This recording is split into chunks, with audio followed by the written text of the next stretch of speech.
ఎంతోమంది మన పితరులు ఏం చేశారు మన కొరకు, మన దేశం కొరకు చాలా కష్టపడ్డారు, ప్రాణాలు పోగొట్టుకున్నారు, హింసించబడ్డారు.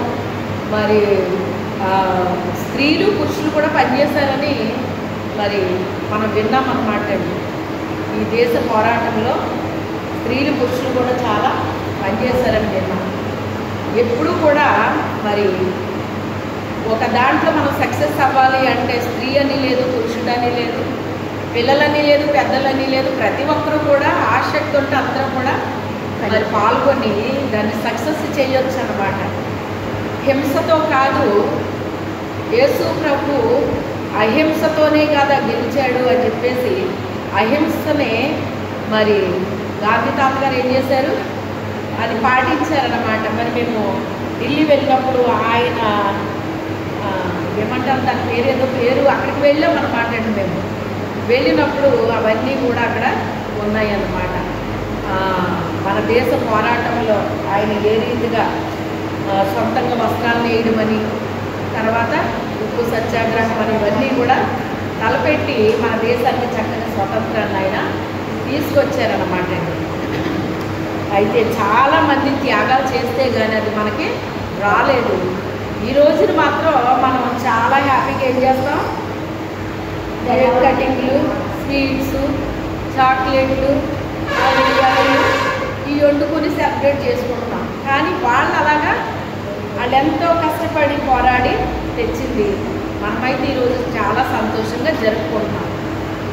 అలాగే దేవుడు కూడా మనిషికి స్వతంత్రతనిచ్చినప్పుడు మనల్ని ఎలా చేయాలనుకున్నాడు ఆయన, మనిషిని స్వతంత్రంగా జీవించాలి నా బిడ్డలో, స్వేచ్ఛగా ఉండాలి నా బిడ్డలో, ఏ విషయాల్లో కూడా బంధింపబడకూడదు నా బిడ్డలో అని చెప్పేసి మరి బంధకాలతో బంధించబడిన మనల్ని విడుదల చేయడానికి యేసుక్రీస్తు ఎక్కడికి వచ్చారండి, భూమి మీదకి నరావతారిగా ఆయన భూమి మీదకి వచ్చి నీ కొరకు నా కొరకు తన ప్రాణాన్ని అర్పించారు.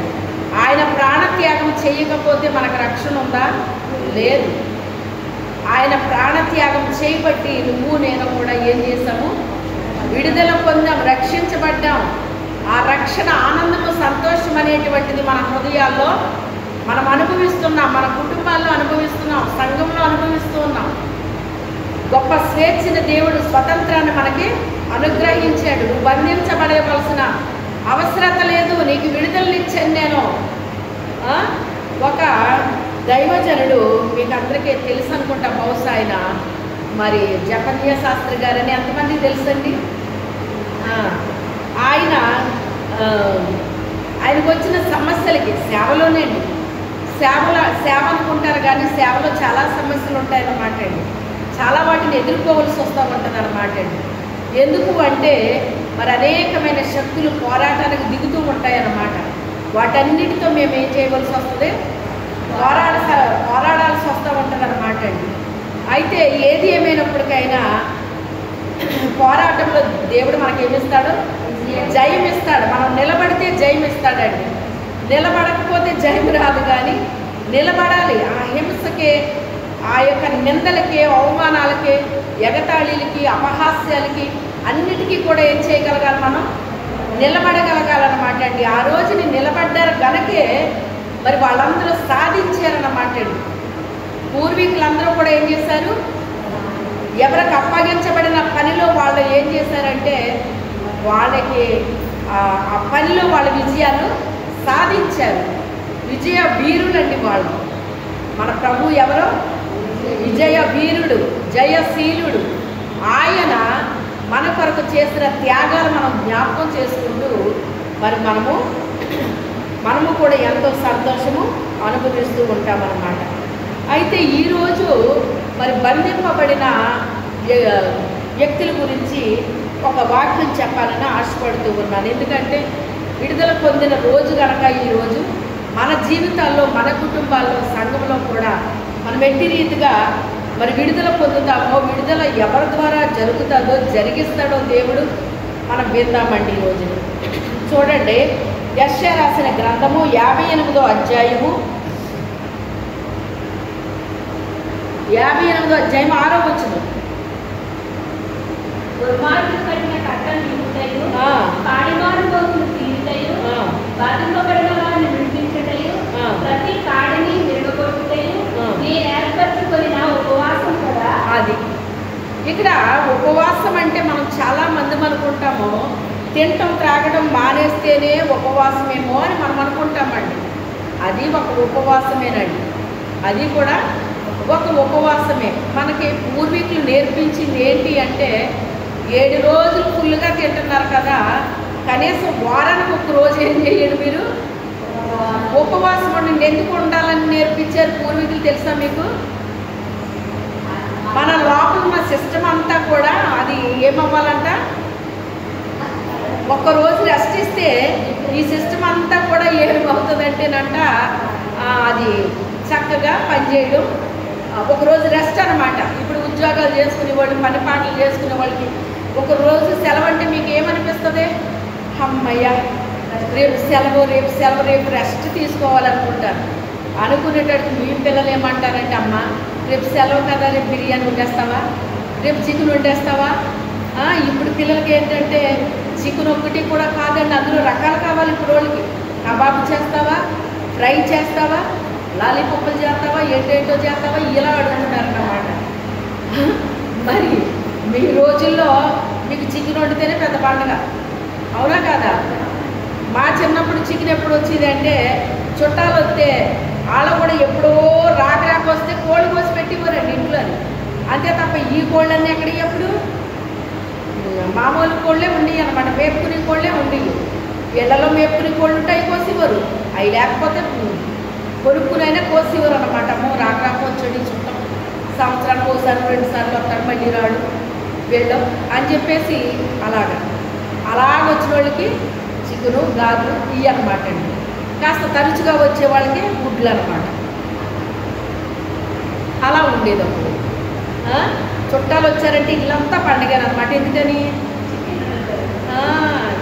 వీళ్ళు రాక వచ్చారు కనుక ఈరోజు ఏముంటుంది, కోళ్ళకి వస్తాయి అని. ఇప్పుడు మనకు అలా లేదండి అసలు. ఎలా ఉంది అంటే విసుగు రావట్లేదండి మనుషులకి. ఇంకా రావట్లేదు. కానీ ఏమైపోయారంటే ఈరోజు దేవుడు పుష్కలంగా ఇచ్చేసాడండి అందరికీ. ఏది తింటారో తినంటారో బాబు, ఏది కావాలో అది కొనుక్కోండి అని అన్నీ దేవుడు పుష్కలంగా ఇస్తే ఏం తినాలో కూడా అర్థం కావట్లేదు ఈరోజు మనుషులకి. తృప్తి లేదండి. ఇంకా ఏదో తినాలి, ఏదో తినాలి, ఏదో తినాలన్న తపన ఎక్కువైపోయింది అనమాట. సరే అది పక్కన పెడదాం. ఉపవాసాలు ఉండడం అంటే ఏంటి? నేను ఉపవాసం గురించి ఎత్తుకోలేదు, కానీ ఇక్కడ కొంచెం చెప్తున్నాను. ఇక్కడ పైన మనకి ఉన్న అది ఉపవాసం గురించి రాసి అప్పుడు ఈ మాట చెప్తున్నాడు అనమాట. ప్రభు వారు చెప్తున్నారు ఈ మాట.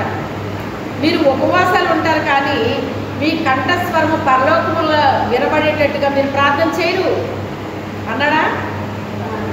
ఏం చేయాలంట ఉపవాసం ఉన్నప్పుడు? మన స్వరం ఎక్కడికి వినబడాలంట అంటే దాని అర్థం ఏంటి? గట్టిగా చేస్తే వినబడుద్దానా?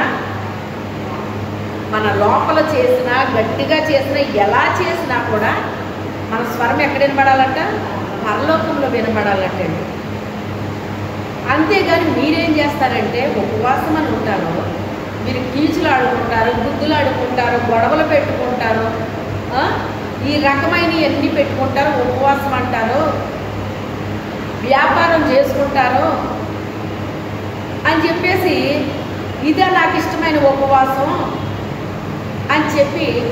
ఉపవాసం అంటే దేవునితో మనం కలుసుకునే టైం అనమాట అండి. అది ఇంకెప్పుడు చూసి ఈ పని పాటలే సరిపోతున్నాయి మనకి. ఇలా కాదు, ఒకరోజు ఉపవాసం ఉండి దేవునితో నేనేం చేయాలి, గడపాలి అని ఏం చేయాలంట? దేవుని దగ్గర చక్కగా పాటలు పాడుకుని ప్రార్థన చేసుకుని మరి ఆ రీతిగా దేవునితో ఏం చేయాలంటండి? కలుసుకోవాలంట. దేవుడికి చాలా ఇష్టం. నా బిడ్డ ఈరోజు నా దగ్గరికి వచ్చింది అని చెప్పి మరి ఈరోజు వచ్చిన బిడ్డల బట్టి దేవుడు చాలా సంతోషిస్తాడని నేను అనుకుంటున్నాను. అవునండి అన్నవాళ్ళు హల్లెలూయా చెప్పండి. ఎందుకని? చాలా జనానికి ఖాళీ లేదు. ఆ పండగ ఎక్కువైపోయినట్టుంది. ఆ సెలబ్రేట్ చేసుకోవడం అవి ఎక్కువైపోయినట్టున్నాయి. దేవుడు కలుసుకోవడానికి ఏం లేదు, టైం లేదు. టైం ఎక్కడదండి? టైం ఎక్కడదండి? టైం మన చేతిలోనే ఉంటుంది. మనం దాన్ని ఎలా ఉపయోగించుకుంటే అలాగ ఉపయోగపడుతుంది. టైం వచ్చి ఏమన్నా మనం కంట్రోల్ చేస్తుందా? నువ్వు వెళ్ళొద్దు, నువ్వు చెయ్యొద్దు, నువ్వు ప్రార్థన చేయొద్దు, నువ్వు చర్చికి వెళ్ళొద్దని ఏమైనా టైం చెప్పుద్దా మనకి? మనమే చెప్తున్నాం టైం లేదని. టైం మన చేతిలో ఉంటుంది. దాని చోట పని చేయదండి. మన చేతిలోనే ఉంటుంది టైం. మనం ఎలా ఉపయోగించుకుంటే అలాగ ఉపయోగపడాలి. మించుమించుగా నేను ఎలా సెట్ చేసుకునేదాన్ని అంటే ఉదయాన్నే లేచి ప్రభువుని కలుసుకునేదాన్ని. ఒక గంటన్నర ప్రభువుతో పాటలు పాడుకుని ప్రార్థన చేసుకుని వాక్యం చదువుకుని ఒక గంటన్నరకు నాకు ఫినిష్ అయిపోయేది. ఆ తర్వాత నేను మరి 3 పిల్లలు, భర్త, మేము 5గురికి కావాలి. ఉదయాన్నే మీకు ఏముంటాయి మీకు తెలుసు. వాళ్ళకి ఇప్పుడంటే గ్రేజర్లు వచ్చేసి గారు అప్పుడెక్కడ ఇవన్నీ బొగ్గులు పొయ్యి వెలిగించి నీళ్లు పెట్టేదాన్ని, వేడి నీళ్ళు. ఒకరి తర్వాత ఒకళ్ళు స్నానాలు, నేనేమో పొయ్యి వెలిగించి నేను టిఫిన్లు వేయడాలు, ఆ తర్వాత వాళ్ళకి భోజనాలు వంటలు చేయడాలు. అప్పుడు వాషింగ్ మెషిన్ లేదు, చేతితోనే బట్టలు ఉతకడాలు. చాకలికి వేద్దామంటే అది సరిగ్గా వచ్చేవారు కాదు. ఒక్క ప్రాబ్లం కాదండి, నీళ్ళు సరిగ్గా ఉండేవి కాదు, ఏమీ అసలు కరెంట్ ఉండేది కాదు. ప్రతిదీ ప్రాబ్లమే. కానీ వాటన్నిటినీ జయించే శక్తినిచ్చాడు. హల్లెలూయా. ఆ విషయంలో పోరాటం చేయడానికి దేవుడు నాకు శక్తినిచ్చాడు. పోరాడిన వాళ్ళకే తెలుస్తుందండి. అది పోరాటం చేయని వాళ్ళకి తెలియదు. అది ఈ రోజున వాళ్ళు ఎంత పోరాడారో మనకి ఏమైనా తెలుస్తుందా? చాక్లెట్లు పంచుకోవడం, కేకులు కోసుకోవడం తెలిసింది తప్ప వాళ్ళు ఎంత పోరాడారు అని జ్ఞాపకం చేసుకోగలుగుతున్నారు. అవన్నీని మనము కూడా సంఘానికి, సమాజానికి ఏదో రూపంలో ఉపయోగపడాలి అనే ఆలోచన ఉందండి ప్రజలకే. అయ్యేవు బిర్యానీ వండుకోవాలి, అది చెయ్యాలి, ఇది చెయ్యాలి, ఇవే ఎక్కువైపోయినాయి. అయితే దేవుడు మనకిచ్చిన జీవితం ఒకే ఒక జీవితం. ఆ జీవితాన్ని మనం చక్కగా దాన్ని ఏం చెయ్యాలి? ఉపయోగించుకోవాలండి. ఈ ఉపవాసం ఉంటున్నారు కానీ ఏం చేస్తున్నారంట? వ్యాపారాలు మాట్లేదట. ఉద్యోగాలకు వెళ్ళి వాళ్ళు ఉద్యోగాలకు వెళ్ళిపోతున్నారు, వ్యాపారం చేసి వాళ్ళు వ్యాపారాలకు వెళ్ళిపోతున్నారు, పరిపాట్లకు వెళ్ళి వాళ్ళు పరిపాట్లకు వెళ్ళిపోతున్నారు. ఏ పని మానట్లేదంట, గొడవలో మానట్లేదంట, అన్నీ కూడా మామూలేనంట. అసలు నా మందిర ఆవరణం తొక్కమన్నవాడు ఎవడ మిమ్మల్ని అన్నాడు? ఆయన అన్నాడా లేదా? మీరు ఎలా చేసి అసలు ఎందుకు వచ్చారు నా మందిరానికి? మీరు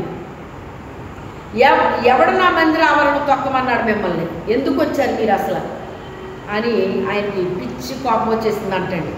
ఎవరిని చూసి? ఉపవాసం ఉన్న వాళ్ళని చూసా, లేని వాళ్ళు చూసా? ఉపవాసం ఉన్నానని సంబరపడిపోతే సరిపోలేదు. ఆయనతో మనం ఏం చేయాలి? సమయం గడపాలి. ఏం చేయాలి? సమయం గడపాలి. నా ఇంటి పని, వంట పని, బట్టల పని మొత్తం అంతా 10:30 కంప్లీట్ చేసేసుకుని స్నానంతో సహా చేసుకుని చాపేసుకుని కూర్చుని మళ్ళీ ప్రార్థనలో కూర్చునేదాన్ని. టైంని ఏం చేసుకునేదాన్ని? సెట్ చేసుకున్నాను. ఆ పక్కింటికో ఈ పక్కింటికో ఆ అమ్మతోటో ఈ అమ్మతోటో కబుర్లు పెట్టుకోవచ్చు, టైం పాస్ చేసేయచ్చు. కానీ అలాగే ఎప్పుడు పాస్ చేయలేదండి. అలానే మనుషులతో మాట్లాడకుండా ఉండలేదు, మనుషులతో మాట్లాడేదాన్ని. కానీ నా తండ్రితో ఎక్కువ సమయం గడిపేదాన్ని అనమాట ప్రతి దినము. అది వ్యర్థమైందా? అది ముందు దేవుని సేవలో నేను ఉపయోగపడ్డానికి అది నాకు మంచి పునాది అయిందనమాట. నాకు అది ఎలా ఉంటుందంటే బ్యాంక్ బ్యాలెన్స్ లాగా ఉంటుంది అనమాట అండి. ముందే దాన్ని ఏం చేశాను? సేవ్ చేసినట్టు అయిందనమాట. అలా చేస్తున్నానన్న విషయం కూడా నాకు తెలియదు, అప్పట్లో నాకు తెలియదు. కానీ ఇదంతా దానికి ఉపయోగపడింది అనమాట అండి. ఆ ముందు చేయబోయే కార్యానికి ఇదంతా ఉపయోగపడింది. ఉపవాసం ఉంటే సరిపోలేదు, కానీ నాతో ఎక్కడ గడుపుతున్నావు నువ్వు? నీ పని ఎక్కడ మానేసావు అని అసలు నా మందిర ఆవరణము మిమ్మల్ని తొక్కమన్నవాడు ఎవడు అని అడుగుతున్నాడు. ఎవడు రమ్మన్నాడు మిమ్మల్ని అని చూడండి. మీకు 4వ వచనం, మీరు కలహపడుచు వివాదము చేయుచు అన్యాయముగా గుద్దులాడుచు ఉపవాసముందురు. మీ కంఠధ్వని పరమున వినబడినట్లుగా మీరిప్పుడు ఉపవాసం ఉండరు. అట్టి ఉపవాసము నాకు అనుకూలమా? మనుష్యుడు తన ప్రాణమును బాధపరుచుకొనవలసిన దినం అట్టిదేనా? ఒకడు జమ్ము వలె తల వంచుకొని గోనెపట్ట కట్టుకొని బూడిద పరుచుకొని కూర్చుండుట ఉపవాసమా? అట్టి ఉపవాసము యెహోవాకు ప్రీతికరమని మీరు అనుకుంటున్నారా? నా ఉపవాసాన్ని చూసి దేవుడు చాలా ఇష్టపడిపోతున్నాడు. ఎందుకంటే ఈరోజు నేను ఏం తినలేదు, ఈరోజు నేను ఏం తినలేదు అని వాళ్ళ ఉపవాసాన్ని బట్టి వాళ్ళే తృప్తి పడిపోతున్నారు. దేవుడు మాత్రం ఏమంటున్నాడు? ఇలాంటి ఉపవాసం నాకు ఇష్టం అనుకుంటున్నారా? ప్రీతి అనుకుంటున్నారా? అసలు ఎందుకుంటున్నారు మీరు ఉపవాసం? మీరు ఎందుకుంటున్నారో మీకే తెలియట్లేదు. అయితే నాకు ఎలాంటి ఉపవాసం కావాలని ఆయన అడుగుతున్నాడండి. దుర్మార్గులు కట్టిన కట్లను విప్పుటయు, కాడిమాన మోపులు తీయుటయు, బాధింపబడిన వారిని విడిపించుటయు, ప్రతి కాడిని విరగగొట్టుటయు నేను ఏర్పరచుకొనిన ఉపవాసము కదా. దేవుడు ఒక ఉపవాసాన్ని ఏర్పాటు చేశాడటండి. ఆయన ఏం చేశాడట? ఒక ఉపవాసాన్ని ఏర్పాటు చేశాడట. అదేనంట ఈ ఉపవాసం. మీరు ఇలాంటి పనులు మీరు చేస్తే నేను ఏర్పాటు చేసిన ఉపవాసం మీరు చేసినట్టే అంటున్నారు. అర్థమైందా? ఏం చేయాలంటే మనం దుర్మార్గులు కట్టిన కట్లను విప్పుటయు. ఇప్పుడు రండి ఒకసారి మార్కు సువార్త 11వ అధ్యాయం చూడండి, మొదటి నుంచి కొన్ని వచనాలు చదవండి. వారు యెరూషలేమునకు సమీపించి ఒలీవల కొండ దగ్గర ఉన్న బేత్ఫగే బేతనియా అన్న గ్రామములకు వచ్చినప్పుడు ఆయన తన శిష్యులలో ఇద్దరిని చూచి, మీరు ఎదురున్న గ్రామములకు వెళ్ళుడి, అందులో మీరు ప్రవేశింపగానే కట్టబడి ఉన్న ఒక గాడిద పిల్ల కనబడింది. దాని మీద ఏ మనుషుడును ఎప్పుడునూ కూర్చుండలేదు. దానిని విప్పి తోలుకొని రండి. ఎవడైనా మీరెందుకు ఇలాగ చేయించున్నారని మిమ్మల్ని అడిగిన ఎడలా అది ప్రభువులకు కావలసి ఉన్నదని చెప్పుడి. చాలు చాలు చాలా. ఇప్పుడు మనము ఈ వాక్యం చాలాసార్లు విన్నాం, చాలాసార్లు చెప్పుకున్నాం. ఇప్పుడు ఏంటంటే మనము చదువుకున్న వాక్యానికి ఇక్కడికి సంబంధం ఉందన్నమాట. అది దుర్మార్గులు కట్టిన కట్లను విప్పడం అంటే.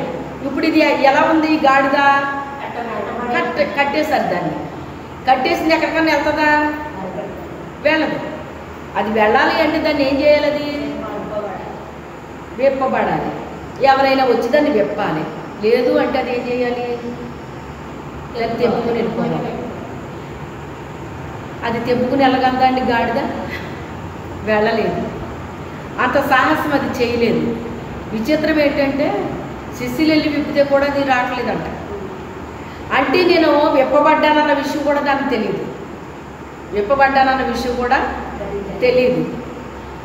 దాన్ని కట్టబడి ఉన్నది, అది ప్రభువుకి కావాలి, అది బంధించబడి ఉంది. ఎవరు బంధించారని రాయబడింది అక్కడ? దుర్మార్గులు కట్టేశారటండి దాన్ని. ఎవరు కట్టేశారు? దుర్మార్గులు కట్టేశారటండి. ఆ కట్ల నుంచి మీరు విప్పి దాన్ని తోలుకున్న యొద్దకి తీసుకుని రండి అని తన దగ్గరున్న శిష్యులు పంపించాడు ఆయన. ఆ శిష్యులు వెళ్ళి దాన్ని విప్పారు. అక్కడ ఏం జరగబోతుందో కూడా ముందు ఈయన చెప్పేశాడు. ఇక్కడ మీరు దాన్ని విప్పుతుంటే దానికి యజమానులు ఉన్నారు. విచిత్రం ఏంటంటే యజమాని ఒకడు ఉంటాడు కానీ మరి దానికి ఎంతమంది ఉన్నారో మనకు తెలియట్లేదు. యజమానులు అన్నాడు ఆయన. ఆ వాక్యం చదివేటప్పుడు నాకు ఆశ్చర్యం అనిపించింది. ఇదేంటి యజమానుడు అక్కడే కదా ఉంటాడు, ఎంతమంది ఉన్నారు దీనికి అంటే? దాని మీద అజమాయిషి చేసేవాళ్ళు చాలామంది ఉన్నారంట. దాని మీద చాలా మందికి ఈ రోజుని మీరు గమనిస్తున్నారో లేదో నాకు తెలియదు కానండి, అధికార దాహం ఎక్కువైపోయిందండి ఈ రోజుల్లో. అర్థమైందా మీకు? అధికార దాహం అంటే ఎక్కడైనా అధికారాన్ని కోరుకుంటున్నారండి. ఆ అధికారం ఇస్తేనే వాళ్ళకి మనశ్శాంతి ఉంటుంది, లేకపోతే వాళ్ళకి మనశ్శాంతి ఉండట్లేదు. అధికార దాహం దుష్టుడు పెట్టేశాడు ప్రజలకి. ఇప్పుడు వాళ్ళకి అర్థం కావట్లేదు అసలు అని. అధికార దాహం ఎప్పుడూ ఉండకూడదు. మీకు నేర్పించింది అదే నేను. దేవుడు మనల్ని అధికారిగా చేయాలి, కానీ మనము అధికారాన్ని కోరుకోకూడదు అని చెప్తూ ఉంటాను. మనము అధికారానికి అర్హత కలిగినవన్నీ మనం కలిగి ఉంటే దేవుడు తప్పకుండా మనకి ఇస్తాడు అధికారాన్ని. అవునా కాదా? ఒక వ్యక్తి బాగా చదివేశారనుకోండి, ఏదైనా ఆ చదువుని బట్టి ఒక ఉద్యోగం ఉంటుందండి. అందరికీ ఒకే ఉద్యోగం రాదు. వాళ్ళ చదువుని బట్టి, వాళ్ళ యొక్క అనుభవాలను బట్టి, కొంతమందికి అనుభవాలను బట్టి ఉద్యోగాలు వస్తాయి, కొంతమందికి చదువులు బట్టి వస్తాయి. ఇలా రకరకాలుగా ఉంటాయన్నమాట అండి జాబులు అనేటువంటివి. చూడండి, కొంతమందికి తల్లిదండ్రి ఉద్యోగాలు చేసే వాళ్ళు ఉన్నారనుకోండి, వాళ్ళు ఏమన్నా అయితే కనుక వాళ్ళకున్న పిల్లలకి ఉద్యోగాలు ఇస్తారు. ఆ పిల్లలు ఏం చదివారో దాన్ని బట్టి వాళ్ళు ఉద్యోగాలు ఇస్తారన్నమాట అండి. మా బంధువుల్లో మరి ఒక ఆయన పోయారు, ఆయన జాబ్ చేసేవారు. ఆ పిల్లలకి జాబ్ ఇద్దామని చూస్తే కూతురికి తక్కువ చదువు, కొడుక్కి ఎక్కువ చదువులో ఉన్నాడు. అయితే ఇప్పుడు వాళ్ళు ఇచ్చేది చిన్న జాబ్ ఇస్తానంటున్నారు. చిన్న జాబ్ ఇస్తానంటారు కనుక పిల్లకి ఏం చేస్తే పిల్లోడు ఇంకా చదువుకొని పెద్ద ఉద్యోగంలోకి వెళ్తాడని వాళ్ళు ఏం చేశారంటే ఆ అమ్మాయికి వేయించారన్నమాట. ఆ అమ్మాయికి ఏంటే నువ్వు మరి పిల్లల కుటుంబాన్ని కొంచెం చూసుకోవాలి, నువ్వు తండ్రి జాబ్ నీకు ఇస్తారు కనుక అని చెప్పేసి చెప్తే అవి చెప్పేంతవరకు వినేంతవరకు ఏంటి, తర్వాత ఏమి ఉండవై, తర్వాత ఏమీ ఉండవై. ఆ విషయంలో తల్లికి కూతురికి చాలా గొడవలు అయిపోయాయి అన్నమాట. ఇంకా అమ్మాయి జాబ్ వచ్చింది మొదలుకొని ఇంకా విస్నార్థం ఎక్కువైపోయింది అనుకోండి. అలా సంపాదించేసుకున్నాను అనమాట. ఒట్టి వ్యాపారం మొదలెట్టింది. మళ్ళీ కృష్ణుడు ఒక రకంగా ఉంచుతాడేటండి మనుషుల్ని. అందుకే దీనులు భోజనము చేసి తృప్తి పొందుతారని ఉందండి. ఏం చేస్తారట? దీన మనసు అనేటువంటి మనలో ఉంటేనంట భోజనం చేసి తృప్తి పడతారు. అంటే తండ్రి ఈరోజు ఈ ఆహారాన్ని నాకు పెట్టావయ్యా, ఇది లేని వాళ్ళు ఎంతోమంది ఉన్నారు నాయన, నాకు ఈ ఆహారం పెట్టామని స్తోత్రం తండ్రి అని మనస్ఫూర్తిగా దేవుడికి ఏం చేస్తారటండి? కృతజ్ఞత చెప్పుకుంటారటండి. కొంతమందికి ఎంత పెట్టినా కృతజ్ఞత ఉండదండి. మనిషి పెట్టినా కృతజ్ఞత ఉండదు, దేవుడు పెట్టినా ఉండదు. దేవుడు పెడితేనే లేనప్పుడు మనిషి పెట్టినప్పుడు ఏముంటుంది కదా, ఉండదు. అయితే ఈ కృతజ్ఞత అనేటువంటిది మన జీవితంలో తప్పకుండా ఉండాలన్నమాట. ఏది ఏమైనప్పటికైనా ఈ గాడిద తన హృదయంలో మొరపెట్టుకుంటుంది కావాలి, తండ్రి నాకు ఎప్పుడు ఇస్తావయ్యా విడుదల, నాకు విడుదల లేదా తండ్రి, ఇక నేను ఎలాగ బంధించబడి ఉండాల్సిందేనా, ఏంటయ్యా నా పరిస్థితి అని చెప్పేసి. చూడండి, పౌలు శీలను బంధించారు చెరసాల్లో, పేతురుని బంధించారు చెరసాల్లో. మరి వీళ్ళందరికీ విడుదల ఎలాగొచ్చిందండి? సంఘం అత్యాశక్తితో ప్రార్థన చేస్తే వాళ్ళకి ఏమొచ్చిందంట? విడుదల వచ్చింది. పౌలు శీలల కోసం ఎవరో ప్రార్థన చేయలేదు, వాళ్ళకి వాళ్ళే ప్రార్థన చేసుకున్నారు. చేసుకుంటే అర్ధరాత్రి దేవుడు అందులో అడుగెట్టాడటండి. అడుగు పెట్టేటప్పుడు జైలు ఏమైపోయింది? షేక్ అయిపోయింది అటండి. మరి చిన్నప్పుడు భూకంపమని వస్తాయి కదా, అలాగే మరి ఏదో అంటారండి, ప్లేట్లు మారుతాయో ఏదో అంటారు మరి సైంటిఫిక్గా కూడా. అలాంటప్పుడు భూమి కొంచెం కదులుతుంది అంటారన్నమాట. అరుగు మీద మంచం మీద నేను పడుకున్నాను. పడుకుంటే అరుగు చుట్టుపక్కల వాళ్ళు కూడా వచ్చి, పిల్లలు పెద్దోళ్ళు కూడా మా అరుగు మీద కూర్చునేవారు అనమాట అండి. ఆ రోజుల్లో అలాగ వచ్చి కూర్చోవడం, ఆడుకోవడం, మాట్లాడుకోవడం ఇవన్నీ చేసుకునేవారు అనమాట. మంచం మీద పడుకునేసరికి మంచం ఒకసారి ఇలాగ అన్నట్టు అనిపించింది నాకు. ఇదేంటి ఇలా అనిపించింది ఏంటి అని లేచి కూర్చుంటే అందరూ భూమి ఊగింది అంటున్నారన్నమాట. భూది ఏమంటే భుజం మార్చుకుంటే, ఒక భుజం మీద ఉంది భూమి, రెండో భుజానికి మార్చుకుంటే అంతే అలా ఊగింది అని చెప్పుకున్నారన్నమాట. అప్పట్లో ఏం తెలియక, అందుకు కాదు కదా. అలాగే ఆయన అడుగు పెట్టాడంటే అందులో ఎక్కడికే జైల్లో అడుగెడితే జైలు ఏమైపోయింది? అదిరిపోయి భూకంపం వచ్చేసింది అనుకున్నారు. భూకంపం రాలేదు, యేసయ్య వచ్చాడు అందులోకి. తన బిడ్డలో హింస పొంది గాయాల పాలు అయిపోయి హింసించబడి వాళ్ళు చేసింది ఏమీ లేదు, దెయ్యాన్ని వెళ్ళగొట్టారండి ఎంతకనే. మా దెయ్యాన్ని నువ్వు వెళ్ళగొడతావా? ఆ దెయ్యం ఆ పిల్లలు ఉండబట్టి మాకెంతో లాభం వస్తుంది. మా లాభసాంద్రమైన ఈ దెయ్యాన్ని నువ్వు వెళ్ళగొడతావా అని చెప్పేసి దొమ్మేగాల మీద పడిపోయి కొట్టేసి కొట్టేసి ఎక్కడ పెట్టారంట? వాళ్ళు తీసుకెళ్ళి చెరసాలలో పెట్టారటండి. కొంతమంది వ్యాపారం అలాగుంటుంది అన్నమాట అండి. ఆ దెయ్యం ఏదేదో చెప్తా ఉంటుంది అన్నమాట అండి లోపల నుండి. దానికి ఏమొస్తుంది? ఈ యజమానులకు లాభం వస్తూ ఉంటుంది అన్నమాట. లాభం వస్తూ ఉంటే ఇప్పుడు దెయ్యం ఉండటం మంచిదా పోవటం మంచిదా? కుటుంబీకులకి దెయ్యం ఉండాలా పోవాలా? మరి ఉంటేనే కదా డబ్బులు వచ్చేది. దెయ్యం లేకపోతే డబ్బులు ఎక్కడ వస్తాయి? మా లాభశాస్త్రం అంతా నువ్వు పోగొట్టేస్తావా అని దొమ్మిగా వేయడం మీద పడిపోయి వాళ్ళని కొట్టేసి గాయపరిచేసి జైల్లో పెట్టారు అన్నమాట. జైల్లో కూడా ఎలా పెట్టారంటేనంట, చెరసాల్లో భయంకరమైన ఎవరున్నట్టండి అలాంటి వాళ్ళు పెట్టిన ప్లేస్లో పెట్టారంటండి. అంత ఘోరం చేసేసారు. మీరు అనుకుంటున్నారు దేవుడు కొరకు సత్యంగా జీవించిన వాళ్ళకి చాలా బాగుంటుంది లైఫ్ అనుకుంటున్నారు మీరు. అలా లైఫ్ ఏమీ బాగుందమ్మా. దేవుని కొరకు ఎప్పుడు మేము పోరాడుతూనే ఉండాలి. మీలో దెయ్యం ఉందంటే ఎవరైనా ఒప్పుకుంటారండి? మీలోనే ఉందంటారు. ఏమంటారండి? మీలో దెయ్యం ఉంది అంటే ఊరుకుంటారంట వాళ్ళు. మీలోనే కూడా ఉన్నాయి అంటారంట. అంతే తప్ప బాబాయ్ నాలో ఇది ఉంటుందా అని ఎవరైనా అనుకుంటారండి? అలాగ నా దగ్గరికి వచ్చిన ఒక్క ఆవిడ ఒప్పుకుందండి. ఏంటండి ఇలాగ రాత్రి నాకు ఒక తెల్ల గిన్నెలో పాము తిరుగుతున్నట్టు వచ్చిందమ్మా, పాము నా మీదకి రాబోయింది అంటే అది నాలోనే ఉందని చెప్పిందమ్మ. అదేంటమ్మా నిజంగా అవకాశమే ప్రార్థన చేశాను కానీ అలా చెప్పలేదు కదా.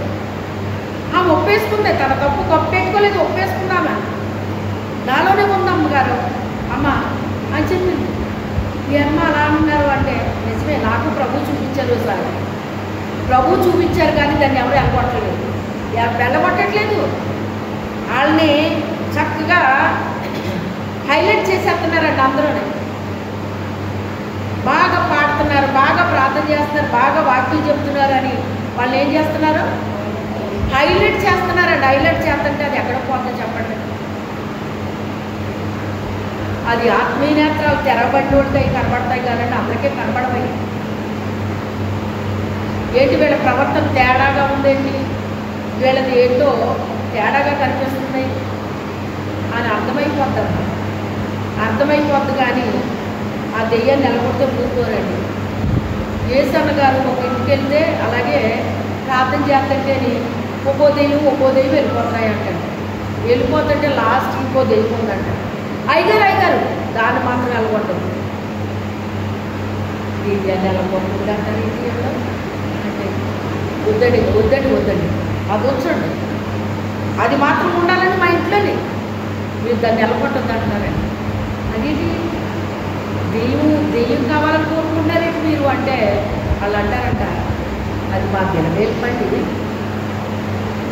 మేము పూజించుకునే అది ఎప్పటి నుంచో మా పెద్దల దగ్గర నుంచి ఉందండి.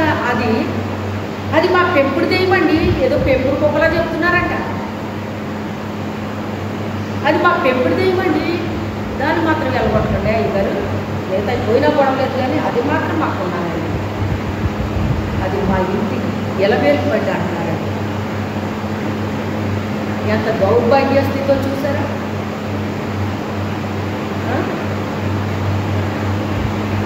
ఇలాంటివి చాలా రకాలు ఉంటాయమ్మా. చాలా మాకు ఎదురైపోతాయి.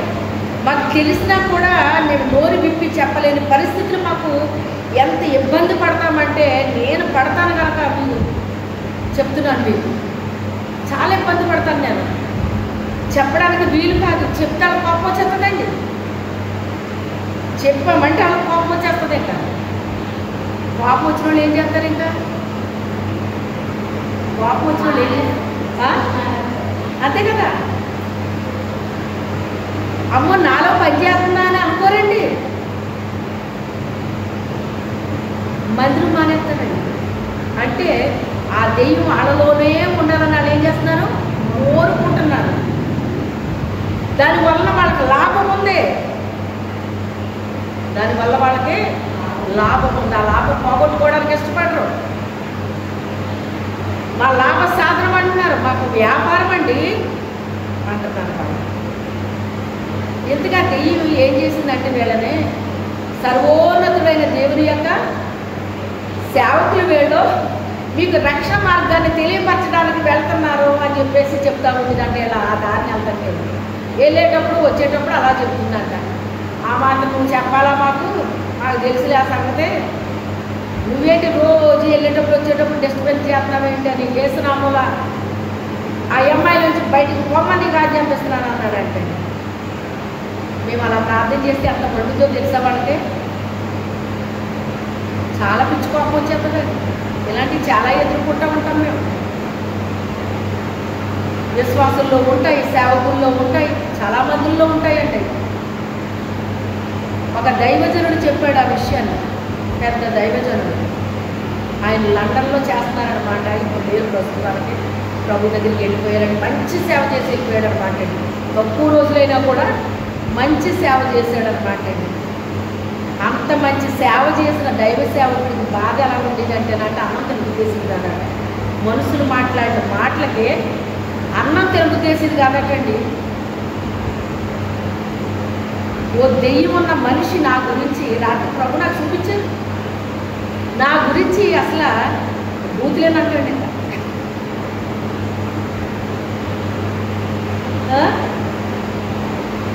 ఆ వ్యక్తిలో ఉన్న దెయ్యం ఏం చేస్తుందంటేనంట సంఘాలని పాడు చేస్తుందంటండి. ఆ వ్యక్తి ఎక్కడికి వెళ్తే సంఘాన్ని పాడు చేసేస్తాడంట. అది ప్రభు నాకు చూపించింది. ఎంత బయలుదేరమో చూసారా. అందరికేం తెలుసు, పై రూపమే తెలుసు, లోపల రూపం తెలీదు. అప్పుడు నేను తీసుకోవాల్సిన కేరే తీసుకుంటున్నాను అన్నమాట. దెయ్యానికి కూడా ఏమి ఇవ్వాలంటే షాక్ ఇవ్వాలన్నమాట అండి. ఏ సంఘాన్ని అది పాడు చేయడానికి వీలు లేదు అని చెప్పేసి ఏమి ఇవ్వాలి, దానికి షాక్ ఇవ్వాలన్నమాట. నేనే ఇస్తాను నీకు అన్నాను అన్నమాట. ఏ సంఘాలు పాడు చేస్తావు నువ్వు, నీకు ఇలా వదిలేస్తే నువ్వు అన్నీ కూడా నాశనం చేసి పడేస్తావు నువ్వు అని చెప్పి నేను ఇస్తాను నువ్వు, నీకు నన్ను నువ్వేమన్నా నాకు పర్వాలేదు, నువ్వు నా మీద బూతులు మాట్లాడినా పర్వాలేదు, చెడ్డగా ప్రచారాలు చేసినా కూడా నాకేం పర్వాలేదు, నేను ఏ రకంగా ఎవరు ఏమనుకున్నా నాకేం పర్వాలేదు, కానీ సంఘాలు నేను చూస్తానుగా సంఘాలు పడితే నేను ఊరుకుంటానా అని చెప్పేసి నేను అంటున్నాను అనమాట. అప్పుడు అక్కడ ఉన్న పెద్ద ఆయన కదిలి వచ్చాడనమాట. కదిలి వచ్చి ఏం జరిగిందని అడుగుతున్నాడు. అక్కడ అడుగుతుంటే అక్కడ ఒక స్త్రీలు చెప్తున్నారు, ఆమె చాలా మంచి ఆవిడండి అని చెప్తున్నారు. చూసారా, చాలా రకాలు ఉంటాయి అన్నమాట అండి. కానీ ఆవిడ ఒక్క ఆవిడే ఒప్పుకుందండి. అలాగా నాలోనే ఉందమ్మా అన్నారు. నిజమేనండి, మీ కొరకే చేశాను నేను ప్రార్థన. అప్పుడు చెప్పాను నేను, నిజమేనండి శారద గారు నాకు ప్రభు చూపించారు. తన పాపంలో కప్పుకొనకు ఒప్పుకొని విడిచిపెట్టేవాడు. ఎప్పుడైతే ఆమెను ప్రభు దర్శించారో ఆ రోజు వాక్యం చెప్తుంటే కరెంట్ షాక్ కొట్టినట్టు తగ్గుతుందంట. ఆమె తగిలేసరికి అప్పుడు ఆ దెయ్యాన్ని వెళ్ళగొట్టడం జరిగిందనమాట అండి. ఆమె కూర్చుందే, నువ్వు మోకాళ్ళు వేయన్నాడు దేవుడు. మోకాళ్ళు వేసాను, మోకాళ్ళ మీద నిలబడ్డానండి. మోకాళ్ళ మీద నిలబడేటట్టు ఆమె మోకాళ్ళు వేసింది. ఆమె వేసింది, అందులో ఉన్నది వేసిందా, లోపల ఉన్నది ఎంతదే వేసింది. వేసేటట్టు పరిశుద్ధాత్మ దేవుడు అన్నాడు, నువ్వు నిలబడన్నాడు. ఆయన నేను నిలబడ్డాను. అరగంట ప్రార్థన చేసేటప్పుడు పోయిందనమాట. ఆ రోజు అప్పుడు విడుదల వచ్చింది. విడుదల వచ్చి తన పాపాలన్నీ 3 రోజులు ఒప్పుకుని విడిచిపెట్టిందటండి. హల్లెలూయా. అప్పుడు రక్షణ వచ్చి, రక్షణ ఆనందంతో వచ్చిందనమాట మా ఇంటికి. మీరు ఎప్పుడు చెప్తూ ఉండేవారు శారా గారు, రక్షణ పొందితే రక్షణ ఆనందం ఉంటుందండి, సంతోషం ఉంటుందండి. అది తినడాన్ని బట్టి త్రాగడాన్ని బట్టి మాకున్న వాటిని బట్టి కాదండి, ఆ రక్షణ అనుభవం వేరండి అని మీరు ఎప్పుడు చెప్తుంటే ఏంటి ఇలా చెప్తున్నారు శారా గారు అని నేను ఎప్పుడు అనుకుంటూ ఉండేదాన్నట్టు అని ఆవిడ సాక్ష్యం ఇచ్చారన్నమాట. ఇప్పుడు నాకు ఎంతో సంతోషం ఉంది. మీరు చెప్పాల్సిన లేదమ్మా, మీ మొక్కలో కనబడిపోతున్నది. నవ్వేస్తుంది ఆవిడ. ఇంకా అది మెడే పట్టేసింది ఏకంగానే, మెడ తిప్పనివ్వట్లేదు అటు ఇటుని. ఆ మెడపూసలు అరిగిపోయినాయి అన్నాడు ఆళాయన. పొద్దున్న వెళ్ళిపోతున్నాం, పొద్దున్న సాయంత్రం రాక కూర్చుంటే మెడపూసలు అరిగిపోయినాయి అన్నాడట. అంటే భర్తలో కూడా ప్రవేశిస్తాడమ్మా నేను ముందే చెప్పాను. మీ ఇంటి పక్క వాళ్ళు ఇంటి వాళ్ళ ఏళ్ళు నన్ను చాలా ప్రేమించారు, వాళ్ళందరూ చీ అంటారు మిమ్మల్ని అన్నాను.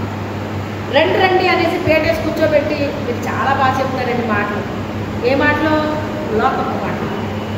రండి రండి కూర్చోండి కూర్చోండి, మీరు చెప్తుంటేనే అలా వినాలనిపిస్తుంది, మాకు టైం తెలియదు అని పేటేసి కూర్చోబెట్టుకుని కబుర్లు చెప్పించుకునేవారంట. వాళ్ళందరూ కూడా మీతో మాట్లాడాలి. అప్పుడు వేసిన పేట ఇప్పుడు వేయలేదు, మీరు వెళ్తేనే. మిమ్మల్ని ప్రేమించిన వాళ్ళందరూ కూడా మిమ్మల్ని ద్వేషిస్తారు అని చెప్తే ఆ రకంగానే జరిగిందంట. శారా గారు మా ఇంటికి వచ్చి చూసినట్టు ఎలా చెప్తున్నారు? జరిగేది అదే. మరి నువ్వు లోకంతో కలిసిపోతే లోకమంతా ఆనందిస్తుంది. నేను చూసి భలే మాట్లాడతావు, నువ్వు మాట్లాడుతుంటే నేను రోజు వినాలనుకుంటుంది. మరి ఎలా ఉందండి? మసాజ్ చేసినట్టు ఉంటుంది. మరి మసాజ్ చేసేటప్పటికి అలా నిద్రలోకి వెళ్ళిపోతారండి.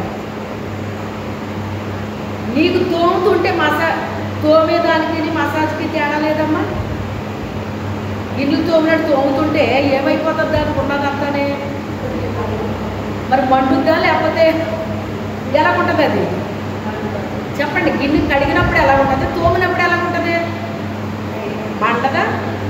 కడుగుతుంటే బాగుంటుంది, తోముతుంటే ఎవరికి బాగోదు. ఎందుకని?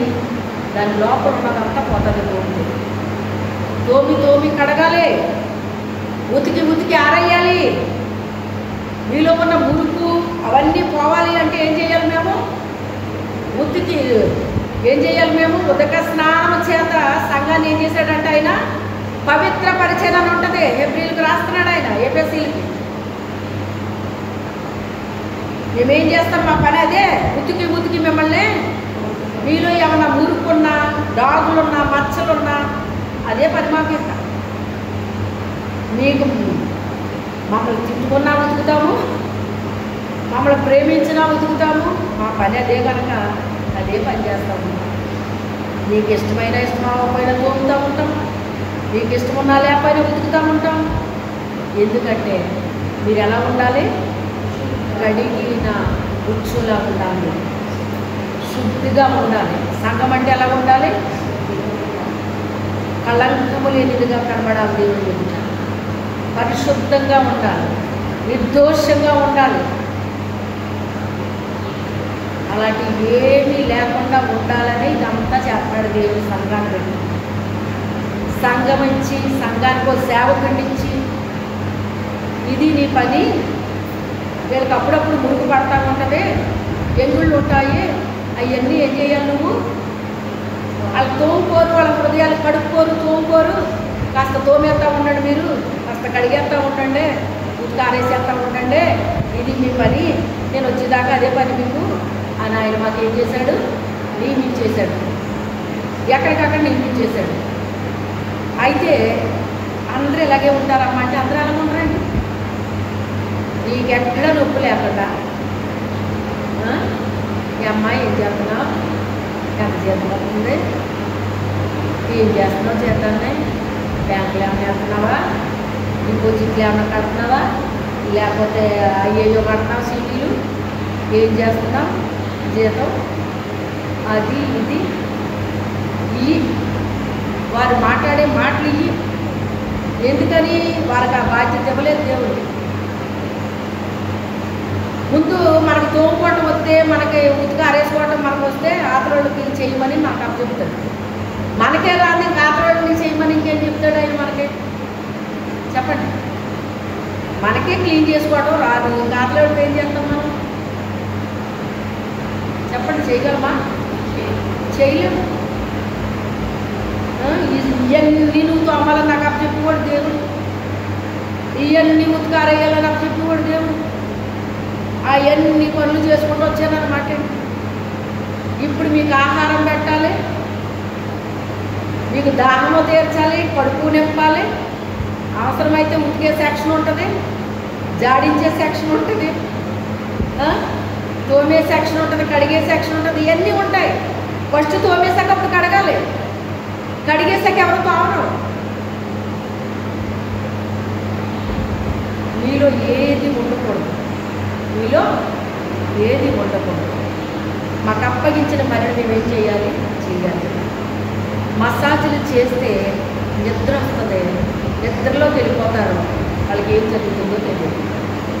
మిమ్మల్ని తోముతూ ఉంటుంటే ఉతుకుతూ ఉంటుంటే ఎక్కడైనా నిద్ర వస్తుందండి? వచ్చే నిద్ర కూడా పోతుంది. ఎందుకంటే తోముతుంటే మండిపోతూ ఉంటుంది. పట్టుకు తోమేస్తున్నారండి బాబాయ్లు, ఉతికి ఆరేసేస్తున్నారండి బాబాయ్లు. మరి అందుకేనండి వాళ్ళు నిందించబడింది. వాళ్ళు ఇంకొకళ్ళు చేయరండి ఆ పని. ఆ చేసే వాళ్ళ దగ్గర నేను తీసుకొచ్చాడు, వాళ్ళు చేస్తే అక్కడే ఉండు, అక్కడ ఆ పనులు చేయరాడు. ఆ అధికారం వాళ్ళకి ఇవ్వబడలేదు. ఎవరికి ఆ అధికారం ఇవ్వబడిందో, ఎవరికి ఏ పని అప్పగించబడిందో వాళ్ళే ఆ పని చేస్తారు తప్ప ఇంకొకరు చేయరని. ఆ గిన్నె తోమించుకుంటేనే ఆ గిన్నె శుభ్రం అవుతుంది. బాబాయ్ ఇలా తోమేస్తున్నారు ఏంటి అనుకుని ఆ చేతిలో నుంచి జారి వెళ్ళిపోయింది అనుకోండి, అప్పుడు ఏమవుతుంది ఆ గిన్నె పరిస్థితి? ఇంకా అది ఎవరు పట్టించుకోరు, ఆ గిన్నెని ఎవరు పట్టించుకోరు. ఇంకా అమ్మో వీళ్ళు ఏం అనకూడదు, ఏమన్నా అన్నామంటే ఇలా అయిపోతారు. ఇప్పుడు ఏమవుతుందో తెలుసా? సంఘంలో డివైడ్ చేసేస్తున్నారు దేవుడు. ఎవరైతే కడుక్కోవడానికి, తోమించుకోవడానికి, ఉతికి అరేయించుకోవడానికి ఇష్టపడుతున్నారో వాళ్ళ శుద్ధులు అయిపోతారో, ఇష్టం లేని వాళ్ళు ఏమైపోతారో అలాగే ఉండిపోతారు, అలాగే ఉండిపోతారు. వాళ్ళని ఎవరు పట్టించుకోరు. వాళ్ళని ఎలాగ ఉపయోగించుకోవాలో అలాగ దొరుకుతారు. అప్పుడు వాళ్ళకి ఏమైపోద్ది? అందులో పడిపోయి ఒక రకమైన నిద్రలో పోతారన్నమాట. వాళ్ళకి ఏం అనిపించదు, ఇంకా చలనం ఉండదు. ఇంకా వాళ్ళు ఏం చేస్తున్నారో, ఏం జరుగుతుందో కూడా వాళ్ళకి ఏమీ కూడా అర్థం కాదు. ఆ రకంగా అయిపోతారండి. అందుకే మనకి ఏం కావాలి? అది కావాలి, తోమే వాళ్ళు కావాలి, ఉతికే వాళ్ళు కావాలి, కారయ్యాలి మనల్ని. అప్పుడే మనం శుభ్రమైపోతూ ఉంటాము. రాగులు మచ్చల కళంకాలు లేకుండా మనల్ని ఏం చేస్తారు? వాళ్ళు చక్కగా ఉతికి ఆరేస్తారు, మనల్ని జాడించేస్తూ ఉంటారు. ఒక్కోసారి ఇప్పుడు ఆ కట్లు ఇప్పేశారండి, అది ఏమన్నా బయలుదేరుతున్నది? బయలుదేరట్లేదు. నడు అని ఏం చేయాలి? ఒకటి వేయాలి దాన్ని, అవునా కదా? ఒకటి వేస్తే కానీ అది కదలదు. అక్కడి నుంచి ఒకటి వేసాడు, అప్పుడు కదిలింది. అది దాని యజమానులు అడిగారు, ఇది వేసే కావాలంటే తోలుకురమ్మన్నాడు ఆయన. సరే తోలుకెళ్ళాడు. శుభ్రంగా అది అప్పటి వరకు రోతల్లో, రొచ్చుల్లో అలాగా అక్కడే తినడం, అక్కడే పడుకోవడం, అక్కడే మేత, అన్నీ అక్కడే. కంపు జీవితం అన్నమాట అండి. ఆ కంపు జీవితం అంతా కూడా తోమడానికి ఏం చేశారు? కాలువలో దింపేసి దాన్ని శుభ్రంగా నానబెట్టేసి అప్పుడు గడ్డించుకుందాన్ని ఏం చేశారు? తోమేశారు. కాలువల్లో పశువులు ఏం చేస్తారో తెలుసా? అందులో దింపేస్తారు వాటిని.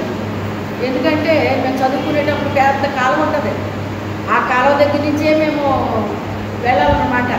వెళ్ళేటప్పుడు వచ్చేటప్పుడు కూడా అవి కనబడతా ఉండి తోలుకెళ్తూ ఉండేవారు, తోలుకొస్తూ ఉండేవారు అన్నమాట. ఆ కాలువలో మేము ఇలా చూస్తే అక్కడ ఎన్ని పశువులు ఉంది. అయ్యే పనులు, ఆ మేపే వాళ్ళకి అయ్యే పనులు. శుభ్రంగా సాయంత్రం దానికి స్నానం చేసి తీసుకెళ్ళేవారు అన్నమాట. తోమి కడిగి తీసుకెళ్ళేవారు అన్నమాట. అలాగే దీన్ని కూడా శుభ్రంగా తోమేసి కడిగేసి కడిగిన ముచ్చులా తీసుకెళ్ళారు దాన్ని. అంటే అది మారు మనసు పొందుకుంది, రక్షింపబడింది, బాప్తీసం తీసుకుంది. ఇప్పుడు వాళ్ళు ఎలా తీసుకెళ్తుంటే అలాగే వెళ్తుంది అన్నమాట. ఆ శిష్యులకి ఆ బాధ్యత ఇచ్చాడు కదా, మరి తోలుకెళ్ళిపోయారు ఆయన. అప్పుడు ఆయన దగ్గరికి వెళ్ళాక దాని లైఫ్ స్టైల్ అంతా మారిపోయింది. అప్పటి వరకు ఎలా కొందో ఇప్పుడు అలా లేదు. చక్కగా కంపు లేదు, వాసన లేదు, ఏమీ లేదు. ఇప్పుడు దాన్ని శుద్ధిగా అయిపోయేటప్పటికి అప్పుడు రా వచ్చావమ్మ రా అని దాన్ని ఏం చేశాడు ఆయన, చక్కగా ఇష్టపడ్డాడు. ఆ తర్వాత దాని మీద పట్టు వస్త్రాలు వేశారట. కింద ఏం చేశారు, వస్త్రాలు పరిచారు. వస్త్రాలు అయిపోయి అంటే చెట్లు కొమ్మలు వేయటం మొదలెట్టారట. అంటే దాన్ని కింద నడవనిస్తున్నారా, నడవనివ్వట్లేదు. పట్టు వస్త్రాల మీద నడుస్తుంది. దాని గాడిద మీద పట్టు వస్త్రాలు ఎప్పుడైనా కట్టిందండి? అది ఎప్పుడు కట్టలేదు. ఇప్పుడు ఫస్ట్ పట్టు వస్త్రాలు అన్నమాట. నా జీవితంలో ఎప్పుడు కూడా నాకు ఎలాంటిది వస్తుందని నేను అనుకోలేదు అని చెప్పి ఆ యేసయ్య అది ఊరేగించుకున్నాంటండి. ఊరేగించుకుంటే వెళ్తున్నాంటండి. అలా ఊరేగించుకుంటే వెళ్తుంటే అక్కడ ఉన్న వాళ్ళకి, శాస్త్రులకి, పరిశీలకి నచ్చలేదు. ఆయనకి హోసన్నకి జయము, హోసన్నకి జయము అంటుంటే ఈ శిష్యులు ఊరుకోమను, ఎందుకు అలా కలుపుతున్నారు? వాళ్ళు అలా కేకలేయొద్దని చెప్పు అని. వాళ్ళ కేకలు అయిపోతే వాళ్ళు కేకలేస్తాయి అన్నాడు ఆయన. వాళ్ళు ఎలాగా కేకలేయట్లేదు, ఈ కేకలేసి వాళ్ళు ఎందుకు మార్పించుకోవడం అని చెప్పి ఆ రీతిగా యేసయ్య అది ఏం చేసింది, గురువు కడగబడ్డ గాడిదలు ఉన్నాయి, శుద్ధైన గాడిదలు ఉన్నాయి, శుద్ధి లేని గాడిదలు ఉన్నాయి. అవునా కదా? రెండూ ఉన్నాయి. ఊర్లు తిరిగే గాడిదలు ఉన్నాయండి. అవి కొంతమంది ఏం చేస్తారంటే వాళ్ళకున్న ఎన్ని ఆ గాడిదల మీద వేసి వాళ్ళు తీసుకెళ్తూ ఉంటారన్నమాట. ఊరు వెళ్తూ ఉంటారు వాళ్ళు.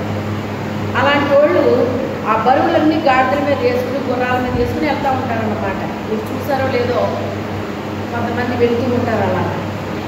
అవి బరువులు మోసే గాడిదలు. అలాగే బట్టలు కూడానే ఉతకడానికి వెళ్ళేటప్పుడు అంటే గాడిదల మీద వేస్తారట. ఆ మూటలో గాడిదల మీద వేసి తీసుకెళ్ళి అక్కడ ఉతుకుతారటండి. అప్పుడు దాన్ని విప్పేస్తే అది ఆ గడ్డి తింటా ఉంటుందట. అది గాడిద యొక్క పరిస్థితి అన్నమాట. ఏది ఏమైనప్పటికైనా దాని బంధకాలన్నీ కూడా విప్పబడ్డాయి. ఇప్పుడు ఇది దేనికి పోల్చాడు యేసయ్య? నేను ఏర్పాటు చేసుకున్న ఉపవాసం అంటున్నాడు. అయితే ఇంకొక మాట మీకు చూపిస్తాను. లూకా రాసిన సువార్తలోకి రండి, 13వ అధ్యాయం 10వ వచనం నుంచి.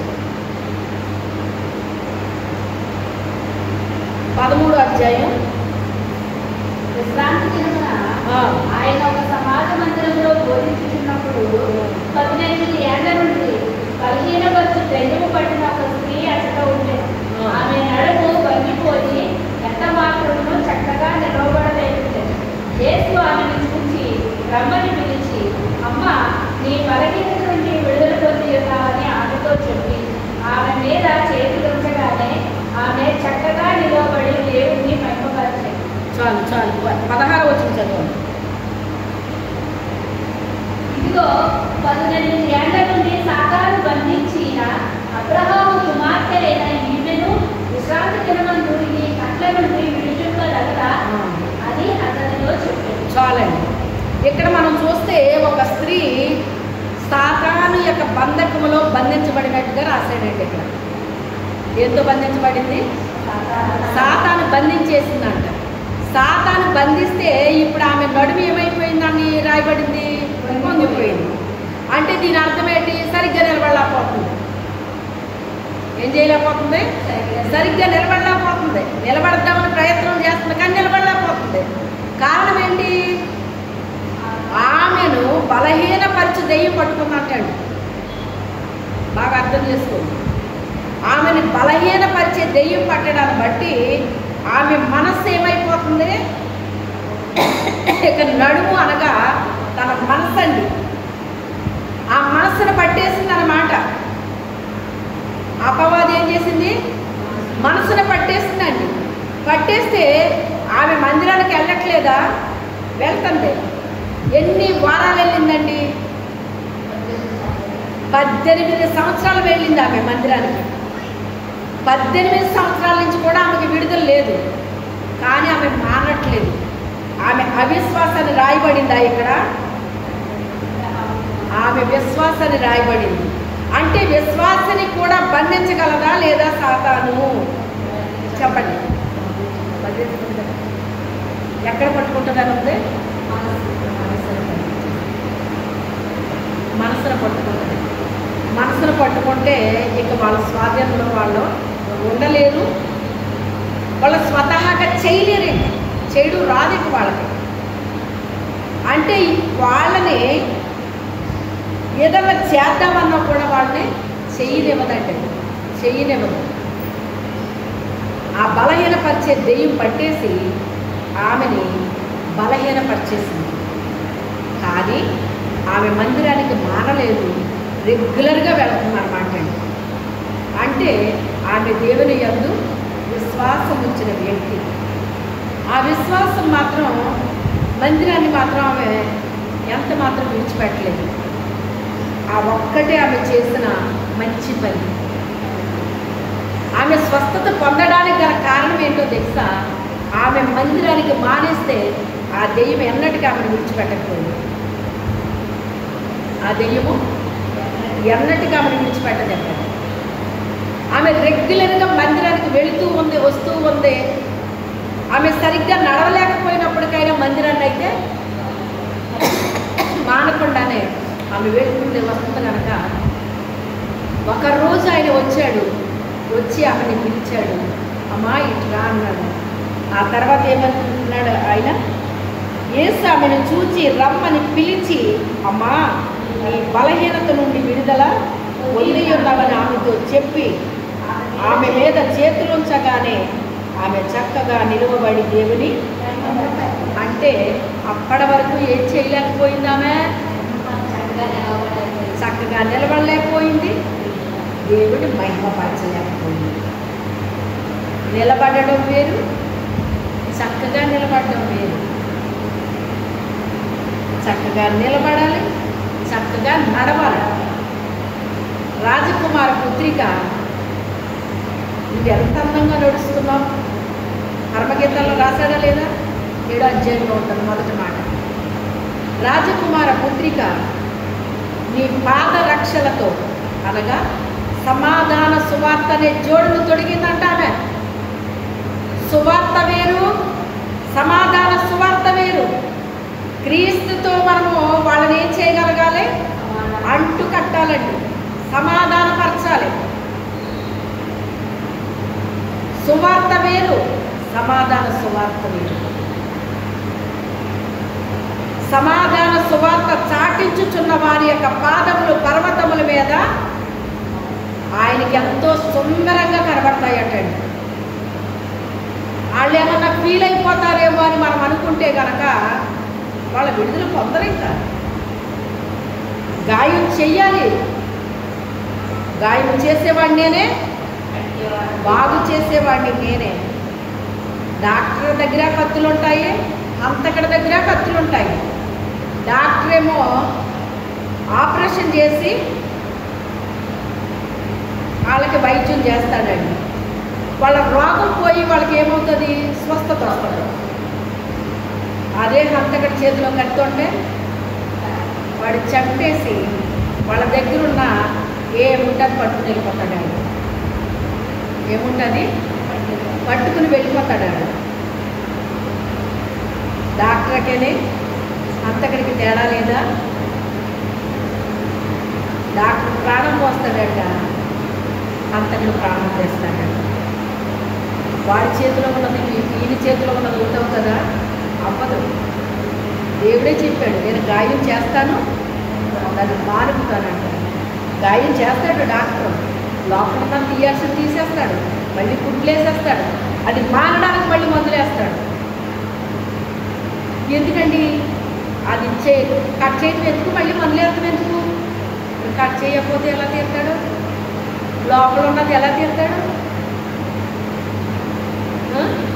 అందుకే ఆయనే చెప్పాడు, గాయం చేయువాడును నేనే, దాన్ని బాగు చేయువాడును నేనే నేనే అని చెప్తున్నాను. అయితే ఆ యొక్క స్త్రీ నిలబడిందిగా, నిలబడదాం అనుకుంటుందిగా నిలబడ్డాను. వంగిపోతుంది. సువార్త వేరు, సమాధాన సువార్త. నడవడం వేరు, వంగి నడవడం వేరు. మనం ఎలా నడాలట? చక్కగా నడాలి. ఎలా నడాలి? మన నడకలో చక్కదనం ఉండాలటండి. కొంతమంది ఎగురుతారనమాట, నడుస్తుంటే ఎగురుతూ ఉంటారు. అది నడకంటే అలాగే ఎగురుతున్నారు వాళ్ళు అంటారు. కొంతమంది నడక చాలా మంది చాలా రకాలుగా నడుస్తూ ఉంటారన్నమాట అండి. కొంతమంది నడుస్తుంటే మొత్తం బాడీ అంతా ఊగిపోద్ది అనమాట. అసలు అలా నడిస్తే మిగతా వాళ్ళకి ఎముకలు ఇరిగిపోతాయో అంటారు. మరి వాళ్ళు ఎలా నడుస్తారో మనకు తెలియదు. అదొక రకమైన స్టైల్ అన్నమాట అండి. ఏం నడకది? మన యేసయ్య అయ్యి కాదు, అవి చూస్తుంటా. మనం ఎలా నడాలని చూస్తున్నాడు ఆయన? చక్కగా నడాలని చూస్తున్నాడు, చక్కగా నిలబడాలని చూస్తున్నాడు, చక్కగా మోకరించాలని చూస్తున్నాడు, చక్కగా ప్రార్థన చేయాలని చూస్తున్నాడు, చక్కగా మాట్లాడాలని చూస్తున్నాడు, చక్కని ప్రత్యుత్తరం ఇవ్వాలని చూస్తున్నాడు. ఏదన్నా అడిగారు అనుకోండి, ఎవరన్నా కనబడట్లేదా అంటారు. కొంతమంది కావాలని ఆ వ్యంగ్యంగా అడిగే వాళ్ళు కూడా ఉంటారు. ఏ సమాధానం చెప్తారో విందామని వ్యంగ్యంగా అడిగే వాళ్ళు ఉంటారు. కొంతమంది మామూలుగా అడిగినా కూడా కనబడట్లేదా అని అనేవాళ్ళు ఉంటారు. ఇలా చాలా రకాలు ఉంటాయండి. సమాధానం చెప్పడంలో కూడా ఏముండాలంట? ఆమె చక్కని ప్రత్యుత్తరం ఇస్తుంది, ఆమె చక్కగా మాట్లాడుతుంది, ఆమె చక్కగా బోధిస్తుంది. ఇలా చాలా రకాలు ఉన్నాయండి ఇందులో చక్కదనం కోసం. అప్పటి వరకు ఆమె చక్కగా నిలబడలేకపోయింది, చక్కగా నడవలేకపోయింది. నడవాలని ఆశ ఉంది, నిలబడాలని ఆశ ఉంది, కానీ నిలబడలేకపోతుంది, నడవలేకపోతుంది. కారణం ఏంటి? బలహీనపరిచే దెయ్యం ఆమెని పట్టేసింది కనుక ఆమె నిలబడలేకపోతుంది, నడవలేకపోతుంది. యేసయ్య ఎంటర్ అయ్యాడు. ఎందుకు ఎంటర్ అయ్యాడు? ఆమె కోసమే వచ్చాడు. అక్కడ ఎందుకు వచ్చాడు? ఆమెలో ఉన్న దెయ్యాన్ని వెళ్ళగొట్టడానికి వచ్చాడు ఆయన. ఆ దెయ్యం ఆమెను విడిచి వెళ్ళిపోయిన తర్వాత ఆమె చక్కగా నిలబడింది, చక్కగా దేవుడు మహిమపరిచింది అంటాడు. అప్పటి వరకు దేవుణ్ణి మహిమపరచలేకపోయింది, అప్పటి వరకు దేవుణ్ణి మహిమపరచలేకపోయింది. ఇప్పుడు చక్కగా మహిమపరిచింది అంటాడు, చక్కగా వెళ్ళింది అంటాడు. అక్కడ ఉన్న వాళ్ళందరికీ కూడా కోపం వచ్చేసింది. ఎందుకు కోపం వచ్చిందంటే, విశ్రాంతి దినాన్ని ఎందుకు చేస్తున్నావు ఇలాంటివన్నీ? వేరే రోజులు ఉన్నాయి కదా, ఆ రోజుల్లో ఎందుకు చేయలేదు? ఆదివారం నాడే విశ్రాంతి దినాన్ని ఎందుకు నువ్వు ఇలాంటివన్నీ చేస్తావు అని అడిగాడు. అప్పుడు ఆయన అన్నాడు కదా, మీ గాడి వెళ్ళి కొండలో పడింది అనుకోండి, ఈవేళ విశ్రాంతి దినం రేపు తీద్దామని నువ్వు వదిలేస్తావా అంటే, గాడిద అనగా కొడుకు అనమాట. నీ కొడుకు వెళ్ళి గుంటలో పడిపోయాడు, ఈరోజు విశ్రాంతి దినం కదా రేపు చేద్దామని నువ్వు అనుకుంటావా? రేపు తీసేటాడు కదా చచ్చిపోతాడు. అవునా కాదు? అనుకోవు కదా అని ఎంత చక్కగా చెప్పాడు చూడండి ఆయన. దేవుడు చెప్పే ప్రతి మాటలో చాలా చక్కగా ఉంటుందండి. ఆమె కూడా ఎవరి కుమార్తె అన్నాడు?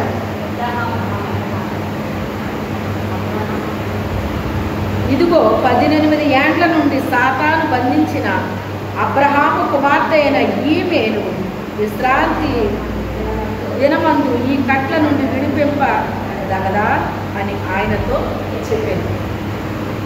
ఆమె ఒక విశ్వాసి అని చెప్తున్నాడు అనమాట అండి. ఆ కట్ల నుంచి ఎందుకు విడిపించాడంటేనంట, ఆమె ఎవరంటండి?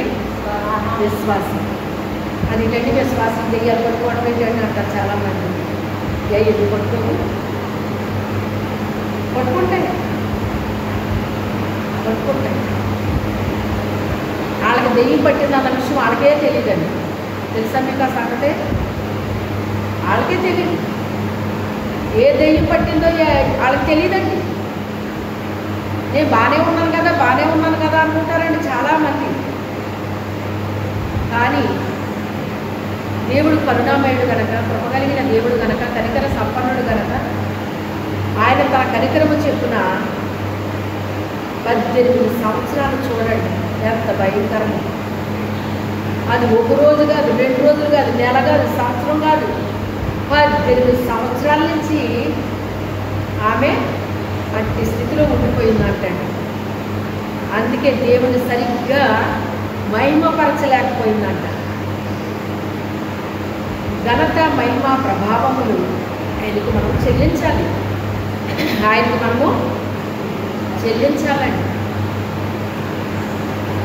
ఆయన మన ఘనతకి, మన పూజకి అర్హుడైన, మన స్తుతులకు పాత్రుడైన, ఆయన్ని యోగ్యుడు. నీవు యోగ్యుడువయ్యా గొర్రెపిల్ల, మా రక్షణ కొరకు వధించబడిన గొర్రెపిల్ల, నీకే స్తోత్రమయ్యా. ఎంత గొప్ప రక్షణ మాకు ఇచ్చావు, నీకు స్తోత్రమయ్యా. తెల్లని వస్త్రములు వేసుకొని ఖర్జూర పట్టాలు పట్టుకొని ఎక్కడ స్తుతిస్తున్నారు ఆయన్ని? ప్రకటన గ్రంథంలో ఎక్కడ స్తుతిస్తున్నారు ఆయన్ని? రండి ఒక్క మాట చెప్పి నేను ముగిస్తాను. ప్రకటన గ్రంథానికి వచ్చి ఎంతసేపు నాకు అది లేదు, ఇది లేదు, ఏదో లేదు, ఏదో లేదు, ఇదే గోలండి. కానీ వాళ్ళు చూడండి, వాళ్ళ నీతి మొత్తం ఏమని స్తుతిస్తున్నారు దేవుణ్ణి? 7వ అధ్యాయం 10వ వచనం. సింహాసనాసీనుడైన మా దేవునికి, గొర్రె పిల్లకును మా రక్షణకై స్తోత్రమని మహాశబ్దంతో ఎలుగెత్తి చెప్పిరి. వాళ్ళు ఎలా ఉన్నారట? 9వ వచనం.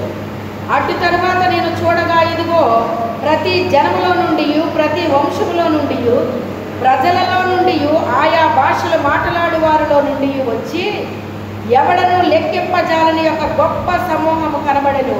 వారు తెల్లని వస్త్రములు ధరించుకున్నవారై ఖర్జూర బట్టలు పట్టుకొని సింహాసనము ఎదుట, గొర్రె పిల్ల ఎదుటను నిలువబడ్డారటండి. ఎంత గొప్ప రక్షణ మాకు ఇచ్చావు, నీకు స్తోత్రం అని చెప్తున్నారటండి దేవుడికి. మనం చెప్పగలుగుతున్నామా రీతి? కానీ చెప్పండి, ఎంత గొప్ప రక్షణ ఇచ్చావయ్యా, నీకు స్తోత్రమయ్యా అని చెప్పగలుగుతున్నామండి మనం? ఎంతసేపు భూ సంబంధించిన ఆలోచనలు, తలంపులు, ఇంకా ఏదో సంపాదించలేదు, ఏదో లేదు, ఏదో లేదు, మనకెంత ఇచ్చినా కూడా ఏదో లేదు, ఏదో పొదువైపోయింది, ఏదో పొదువైపోయింది అన్న ఈ రోజుల్లో దుష్టుడు ఎంత సులువుగా మనుషులు పడుతున్నాడో తెలుసా మీకు? అసలు సంగతే చాలా ఈజీగా పట్టేస్తున్నాడు. మీరు ఏం గమనిస్తున్నారో నాకు తెలియట్లేదు, మీరు ఆలోచన చేస్తున్నారో నాకు తెలియట్లేదు. చాలా ఈజీగా పడేస్తున్నాడండి. ఎలాగో తెలుసా? ఇదిగో నీకు ఈ సమస్య ఉంది, నీకు ఆ సమస్య ఉంది, ఆ సమస్య నువ్వు ఎలా తీసేస్తావా? నువ్వు ఎలా చేయగలవా? ప్రతి సమస్య నుంచి దేవుడే మనల్ని బయటకు తీసుకురావాలి. అవునా కదా? నాకు మొరపెట్టి నీకు నేను ఉత్తరం ఇస్తాను అంటున్నాడు ఆయన. దేని కొరకు మొరపెడతాం మనం?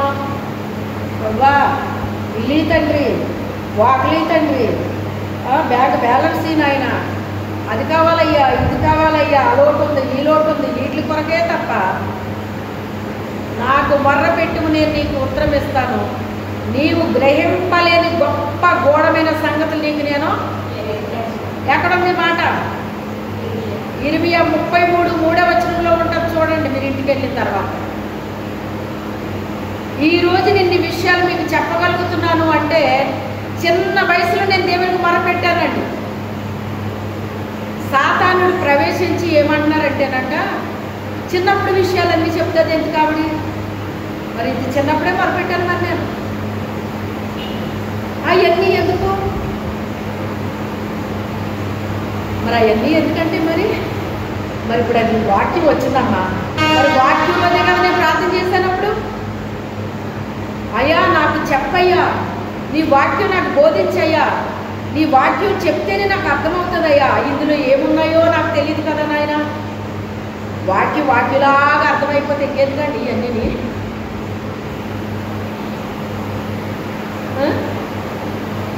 అంత ఈజీగా అర్థమైపోతాయి అన్నీ. కొన్ని అర్థమైనట్టు ఉంటాయి, అన్నీ తెలిసిపోయినట్టే ఉంటాయి. కానీ దానికి లోతుల్లోకి వెళ్ళాలి. లోతుల్లోకి వెళ్ళే కొలది ఉంటుంది అన్నమాట. ఇప్పుడు ఉపవాసం గురించి మరి ఏమొచ్చింది మనకి చెప్పండి. మరి అందరూ ఉపవాసం అంటే ఏమనుకుంటున్నాం మనం అంటే అది ఉపవాసం కాదని నేను అనట్లేదు, కానీ ఏ రకంగా చేసి వాళ్ళు ఆ రకంగా చేస్తారు. కానీ దేవుడికి ఇష్టమైన ఉపవాసం ఏంటో చెప్పాడు ఈరోజు మనకు ఆయన. నిజమే, నువ్వు ఉపవాసం ఉన్నావు, నాతో కలుస్తున్నావా, నాతో మాట్లాడుతున్నావా, నువ్వు వ్యాపారం చేస్తున్నావు, నీకు ఇంకోటి చేస్తున్నావు, నా దగ్గరికి ఎక్కడ వస్తున్నావు? ఈసులాడుకోవడం, గుంజులాడుకోవడం, వ్యాపారం చేసుకోవడం, ఉద్యోగాలు ఈ పని మీద ఉన్నావు తప్ప నా దగ్గరికి ఎక్కడ వస్తున్నావు, నాతో ఎక్కడ కలుస్తున్నాను, నాతో ఎక్కడ మాట్లాడుతున్నావు? మళ్ళీ నాకు ఇష్టమైన ఉపవాసం నువ్వు అనుకుంటున్నావు, నాకెక్కడ ఇష్టమైంది నీ ఉపవాసం? చెప్పడా లేదు ఇప్పుడు ఆయన. ఇది నాకు ఇష్టమైన ఉపవాసం అని చెప్పాడు ఆయన. మరి అర్థమైందా ఈరోజు మనకి? అయితే ఇంక ఉపవాసం ఉండక్కర్లేదు మన అన్నమాట అనుకుంటారు మీరు. ఉండక్కర్లేదని నేను చెప్పను, ఎందుకంటే మత్తయి సువార్తలో రాశాడు ఉపవాసం ఎలా ఉండాలో చెప్పాడు ఆయన. నీ గదిలోకి వెళ్ళి నువ్వు తలుపు వేసుకుని పరలోకమందు నీ తండ్రికి నువ్వు ఏం చేసుకోవాలి? మొరపెట్టుకో, నీ ముఖాన్ని కట్టుకో, నీ తల అంటుకో. పరలోకమందు రహస్యమందు చూచుచున్న నీ తండ్రి నీకు ప్రతిఫలం ఇచ్చేటట్టుగా ఎక్కడ చేయాలి నువ్వు ప్రార్థన? రహస్యంగా. అంటే నన్ను 10 మంది చూడాలి, నేనెంత ప్రార్థనా పరురాలను, నేనెంత ఇదో, నేనెంత అదో, నన్నందరూ చూడాలి. ఆ రకంగా మనం చేయకూడదట. రహస్యమందు మన తండ్రి మనల్ని చూస్తున్నాడు అని చెప్తున్నాడు ఆయన అక్కడ. ఆ రకంగా చెయ్యి ఉపవాసం. నీ ముఖాలు వికారంగా చేసేసుకుని ఏమ్మా అలా ఉన్నావేంటి, ఏ ఉపవాసం ఉన్నావంటే అవునండి పిల్లి గారు అంటే నీ ముఖం చేస్తేనే వాళ్ళకి అర్థమైపోతుందంట నువ్వు ఉపవాసం ఉన్నట్టు. అలా మనుషులు కనబడాలని మీరు ఉండొద్దు. రహస్యమందు నీ తండ్రి నిన్ను చూసి నీకేమి ఇవ్వాలి? ప్రతిఫలం ఇవ్వాలి. అంటే నువ్వు చేసేది ప్రతీదీ కూడా దేవునికి ఎలా చేయాలంటున్నాడు ఆయన? రహస్యంగా ఉండాలి, పబ్లిక్గా ఉండకూడదు. పబ్లిక్గా ఉండకూడదు. నాకు అలా మొరపెట్టాను నేను. ఎప్పుడు మొరపెట్టాను? చిన్న వయసులో మొరపెట్టానండి. అప్పుడు ఎలా మొరపెట్టారని మీకు ఎలా తెలిసి ఇవన్నీ? నాకు తెలియదు. ఎవరు సహాయం చేశారు నాకు? పరిశుద్ధాత్మ దేవుడు సహాయం చేశాడు. పరిశుద్ధాత్మ దేవుడు నాకు ఎందుకు సహాయం చేశాడు? ఆయన అంటే నేను ఇష్టపడ్డాను, ఆయన మాటలంటే నేను ఇష్టపడ్డాను, ఆయన మందిరం అంటే నేను ఇష్టపడ్డాను.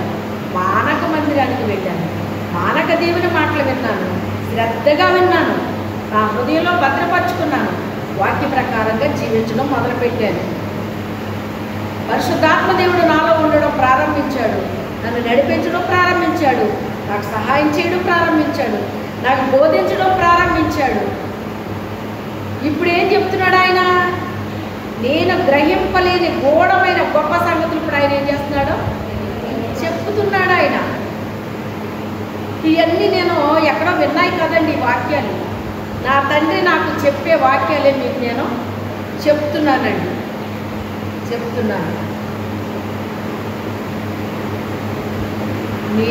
మనం గ్రహింపలేని గూఢమైన సంగతులు తెలియపరుస్తానన్నాడు ఆయన. దానియేలుకి కూడా చెప్తున్నాడండి, నువ్వు గ్రహింపలేని గొప్ప కార్యం, గూఢమైన సంగతులు నీకు బయలుపరుస్తానంటున్నాడు దేవుడు అని దానియేలు కళ్ళని తాకాడటండి దేవదూత. ఆయన నేత్రాలను ఎప్పుడైతే ఇలాగ టచ్ చేశాడో అప్పుడు ఆయనకు స్పష్టంగా కనబడుతున్నట్టండి. అందుకే మన మనోనేత్రాలు తెరవబడాలంటాను నేను. ఎప్పుడు ప్రార్థన నేను అడుగుతూ ఉంటాను దేవుడు, మీరు వింటూ ఉంటాను, ప్రభా ప్రతి బిడ్డ యొక్క హృదయాన్ని తెరువయ్యా, చెవులు తెరువు నాయనా, వారి యొక్క మనోనేత్రాలు వెలిగించు నాయనా, ఆత్మీయ నేత్రాలు తెరువయ్యా అని దేవుడిని ఎప్పుడు అడుగుతానా లేదా? అవి తెరవబడకపోతే ఏమీ అర్థం కాదండి. ఏం చెప్తున్నానో కూడా మీకు అర్థం కాదు. నేను ఒకటి చెప్తే మీకు ఇంకోటి అర్థమైపోతూ ఉంటుంది. గల కారణం ఏంటి? పరిశుద్ధాత్మ దేవుడు మనతో చెప్పింది చెప్పినట్టుగా మనకు అర్థం అవ్వాలి అంటే వినే చెవి గ్రహించే హృదయం పరిశుద్ధ దేవుడు మనకు అనుగ్రహిస్తే తప్ప మనకు అర్థం కాదనమాట. ఏంటది ఈరోజు నిన్ను సంగతులు దేవుడు నాకు చెప్పకపోతే నాకు ఎలా తెలుస్తాయి అవన్నీ? ఆ రోజున పెట్టిన మొర ఇప్పటికీ నేను దేవుడిని అడుగుతూనే ఉంటాను, తండ్రి ఈ వాక్యంలో ఉన్నాయన్నీ కూడా అర్థమయ్యేటట్టుగా చెప్పండి అయ్యా. చెప్తూనే ఉన్నాడు ఆయన, చెప్తూనే ఉన్నాడు ఆయన, చెప్తూనే ఉన్నాడు ఆయన, చెప్తూనే ఉన్నాడు. వినే చెవి ఉంటే గ్రహించే ముందు మనకి ఇస్తాడట. ఆ వినగలిగిన చెవి కూడా ఆయన ఇస్తాడట మనకి. అంటే ఏం చెవని? ఆత్మీయమైన చెవి.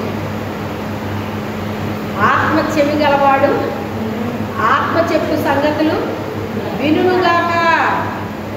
అంటే మనకు ఆత్మీయ చెవి ఉంటే ఆత్మ విషయాలు పరిశుద్ధాత్మ దేవుడు మనతో మాట్లాడుతుంటే మనకేమవుతాయంట? మనకు అర్థమవుతూ ఉంటాయంట. ఈరోజు ఈ వాక్యం ద్వారా దేవుడు నాతో మాట్లాడారు, ఈ విషయం చెప్పారు నాకు అని మనలో ఆ వాక్యం ఏం చేస్తుంది? పనిచేయడం ప్రారంభిస్తుంది. ఏం చేస్తుందండి? పని చేయడం ప్రారంభిస్తుంది. వాక్యం అంటే ఆసామాసిగా తీసుకోకండి. ఆది యొక్క వాక్యం ఉండిన వాక్యము దేవుని యొక్క ఉండిన వాక్యమే దేవుడై ఉండేను. ఆ వాక్యము నరావతారి భూమి మీదకే మన కోసం వచ్చింది, ప్రాణత్యాగం చేసింది. అదే ఇందాక ఒక మాట చెప్పబోయి మీరు మానేశాను నేను. ఆ జపన్య శాస్త్రి గారికి సేవలో వచ్చిన శ్రమల కట్టండి చచ్చిపోదామని వెళ్ళి ఒక చెరువులో దుంకాడటండి. తట్టుకోలేక కొన్ని ఆటలు ఏం చేయలేరో తెలుసా? తట్టుకోలేరండి. ఆ శక్తి మాకు ఉండదు. ఎందుకంటే మా మీద మాట్లాడే చెడ్డ మాటలు వింటే ఎంత బాధ అనిపిస్తే, ఎంత బాధేస్తుందో తెలుసా? అది వర్ణనాతీతం మనం మాట్లాడే దేవుడే మమ్మల్ని ధైర్యపరచాలి, బలపరచాలి, కానీ అది ఎవరి వలన అయ్యే పని కాదనమాట. అవి తట్టుకోలేరు.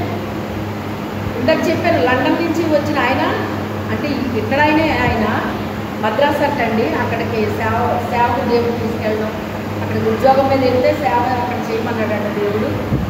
ఆ రీతిగా ఆయన బహు బలమైన సేవ చేశాడండి. ఆయన ఎంత బలమైన సేవ చేశాడో అంతగా మనుషులు భయంకరమైన మాటలు మాట్లాడేవాడు. ఆ మాటలకు ఆయన భోజనం చెయ్యాలనిపించింది కాదండి. చూసారా ఎంత బలంగా వాడబడుతున్నాడు ఆయన? అంత బలమైన మాటలు ఉపయోగిస్తానండి సాధారణ మా మీద. ఎందుకో తెలుసా? సేవ ఆపేస్తామండి. సేవ మీద మాకేమొస్తుంది?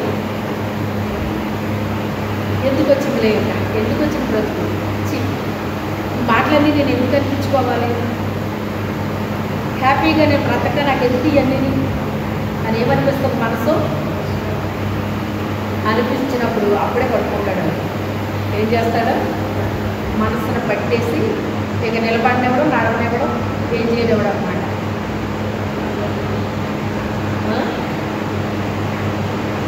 అయితే దూకేసాడటండి ఆయన.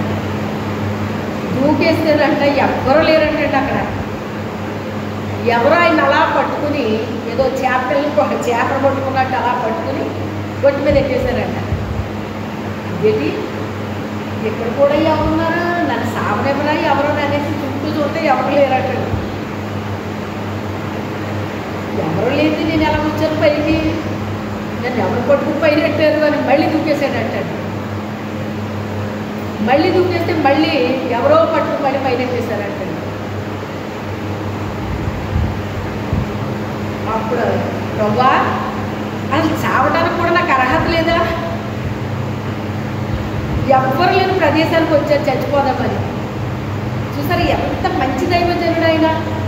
మీరు తెలుసో తెలీదో కానీ ఆయన మంచి దైవజనుడు అండి ఆయన.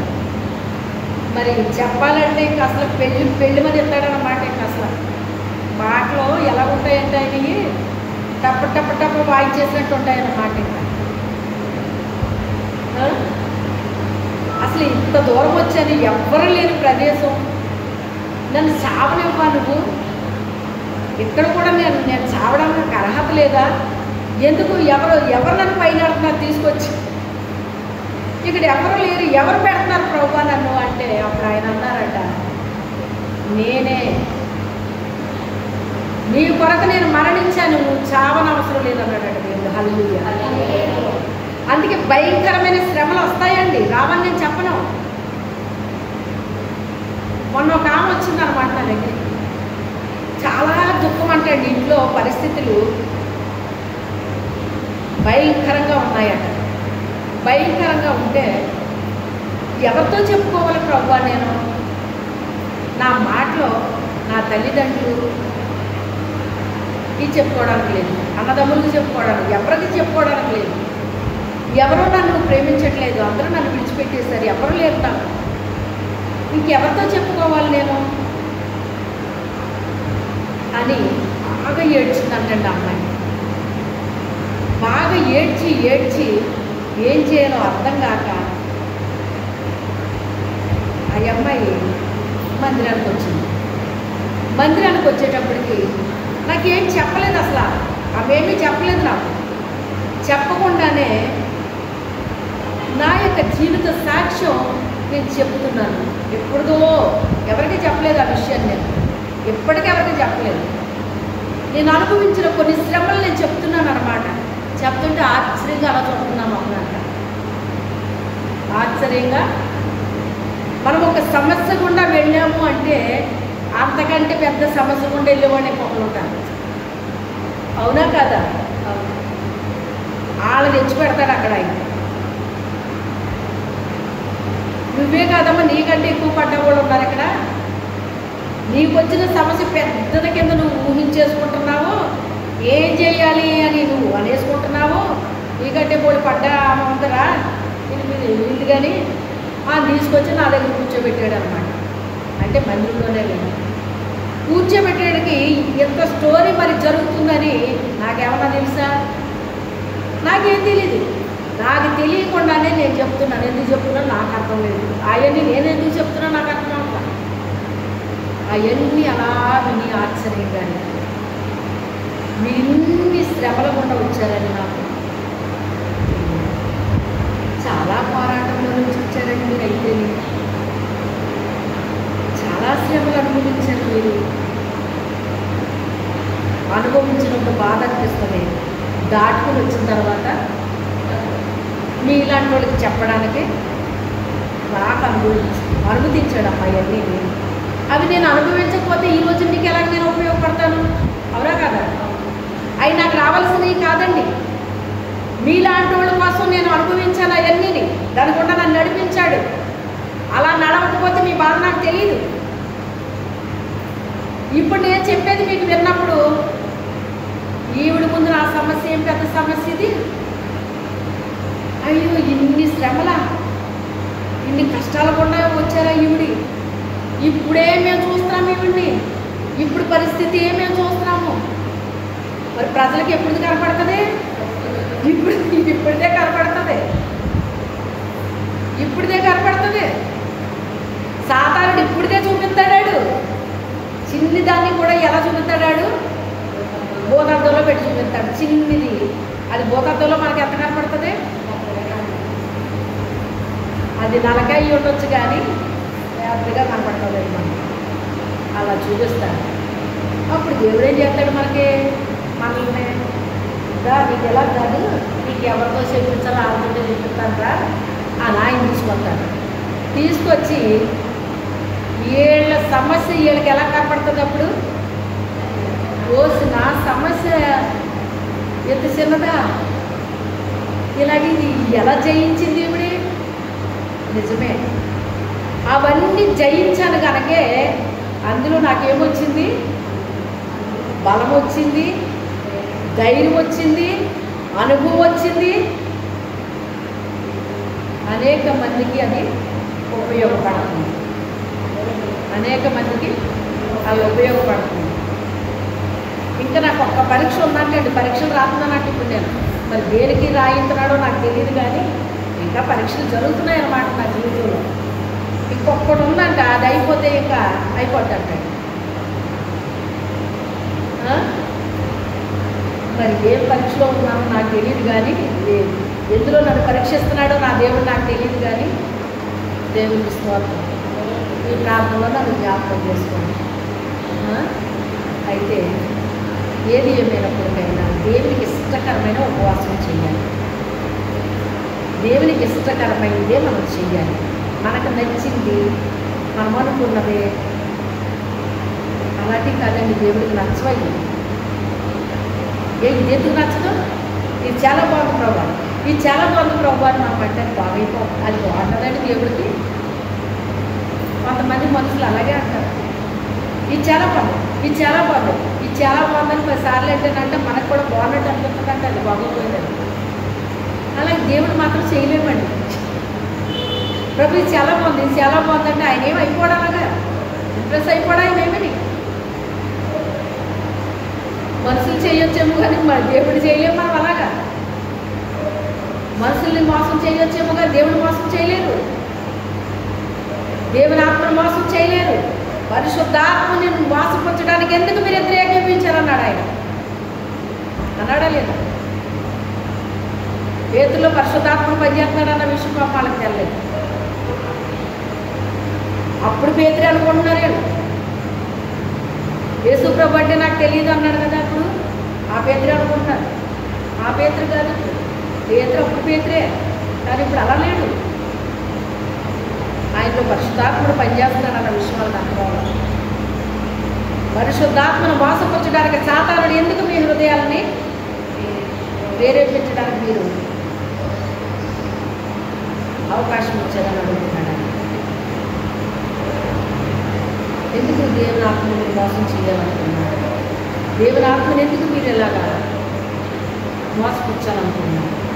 దేవుడు మోసం చేయగలమంటే మనం ఆయన కన్ను అంతగా సంచారం చేస్తాం. ప్రార్థన చేసుకుంటాం, మోకరించండి.